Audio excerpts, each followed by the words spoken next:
Hello, Cubs. Tawagin mo na lamang akong Lorena. OFW ako dito sa Singapore.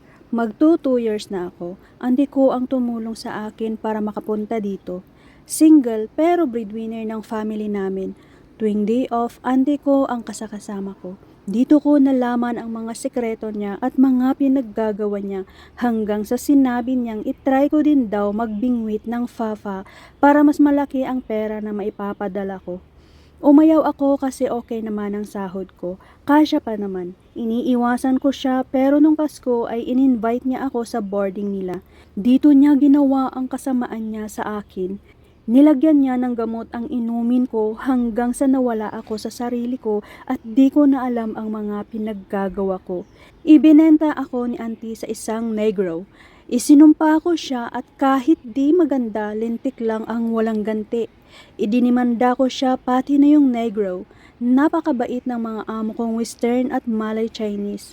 Sila ang nagporsiging tumulong sa akin para mahabla ang kaso. Malakas na ebidensya yung tipan ko na may muda pa ng lalaki lalo at siya ang nakauna sa akin. Nakulong ang negro at si tita naman ay 24 months makukulong dahil accomplice. Ibinulgar ko lahat ang mga kasamaan, lihim at mga pinaggagawa niya dito sa kamag-anak namin. Galit ang angkan ko sa ginawa niya at nagbantang wag na daw magkakamaling aapak sa lugar namin dahil ililibing siya ng buhay. Buti na lang kinampihan ako ng angkan ko, pati asawa at anak niya galit na galit sa kanya. Todo hingi sila ng kapatawaran sa akin. Nakakahiya dahil naging usap-usapan ako ang pamilya namin sa lugar namin pero ako ang biktima. Bakit ako mahihiya? Wala akong dapat ikahiya. Ngayon, nagbunga ang pagmamalupit ng negro sa akin at suggest ng iba, ipalaglag ko daw pero kabilin-bilinan ng magulang ko, huwag daw dahil walang kasalanan yung bata. Dugo at laman ko at dahil anak ko naman, bubuhayin ko. Uuwi pala ako sa July at sa Pinas ako manganganak.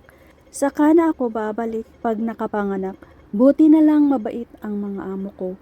Gusto nilang ampunin pero di ako pumayag dahil nakapag-promise ako sa mga magulang ko na iuuwi ko. Symbols daw ng laban naming pamilya laban sa isang walang pusong kamag-anak na nasilaw sa kinang ng pera.